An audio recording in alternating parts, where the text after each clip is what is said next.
Use headset for better experience. Bhagavad Gita अध्याय 18 मोक्ष संन्यास योग।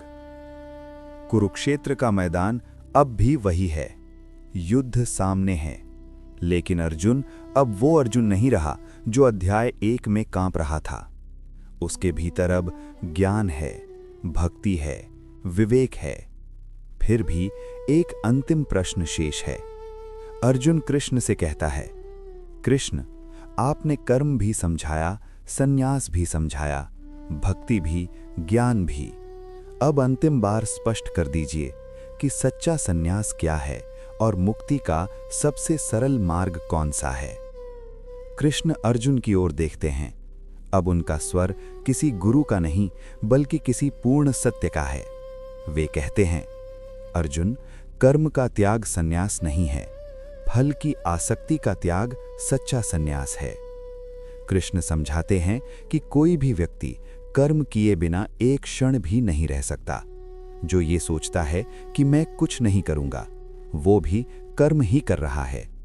कृष्ण कहते हैं, इसलिए अर्जुन, कर्म छोड़ना संभव नहीं, लेकिन कर्म से बंधना तू छोड़ सकता है। फिर कृष्ण कर्म के 3 प्रकार बताते हैं, सत्व, रजस और तमस से प्रेरित कर्म। कुछ कर्म शांति से किए जाते हैं, बिना अहंकार के। कुछ कर्म लाभ और भय से किए जाते हैं और कुछ कर्म अज्ञान और आलस्य से। कृष्ण स्पष्ट करते हैं कि जो कर्म कर्तव्य समझकर किया जाए, फल की इच्छा छोड़े बिना नहीं बल्कि फल की चिंता छोड़े बिना, वही मुक्त करता है। फिर कृष्ण मानव स्वभाव की बात करते हैं। वे कहते हैं, हर व्यक्ति अपनी प्रकृति के अनुसार कर्म करता है। दूसरे का धर्म चाहे कितना भी श्रेष्ठ लगे, यदि वो तेरी प्रकृति के विरुद्ध है तो वो तेरे लिए विनाशकारी हो सकता है। कृष्ण कहते हैं, अपना धर्म अपूर्ण भी हो तो श्रेष्ठ है, दूसरे का धर्म पूर्ण होकर भी भयावह हो सकता है। अर्जुन ध्यान से सुन रहा है। फिर कृष्ण सबसे गहरी बात कहते हैं। वे कहते हैं, अर्जुन, सब धर्मों को छोड़कर मेरी शरण में आ जा, मैं तुझे सभी पापों से मुक्त कर दूंगा। शोक मत कर। ये कोई पलायन नहीं है, ये पूर्ण समर्पण है।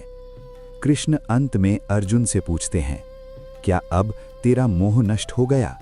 क्या तू स्पष्ट देख पा रहा है? अर्जुन हाथ जोड़ता है। उसकी आवाज में अब कोई डर नहीं है। वो कहता है, कृष्ण, मेरा मोह नष्ट हो गया है। आपकी कृपा से मुझे स्मृति लौट आई है। मैं आपकी आज्ञा का पालन करूंगा। और यहीं युद्ध की कथा समाप्त नहीं होती, बल्कि जीवन की शिक्षा पूर्ण होती है। यहीं समाप्त होती है भगवद गीता अध्याय 18 मोक्ष संन्यास योग। भगवद गीता किसी युद्ध को जिताने की पुस्तक नहीं है, ये जीवन को समझने की पुस्तक है। पहले अध्याय में मनुष्य टूटता है, मध्य अध्यायों में वो समझता है और अंतिम अध्याय में वो स्वीकार करता है। गीता हमें ये नहीं सिखाती कि सब कुछ छोड़ दो। गीता सिखाती है सब कुछ करते हुए बंधन छोड़ दो। ये नहीं कहती कि डर मत लगने दो, ये कहती है डर के बावजूद कर्तव्य करो। गीता का अंतिम संदेश बहुत सरल है, अपनी प्रकृति के अनुसार कर्म करो, पर अहंकार छोड़कर, फल ईश्वर पर छोड़कर।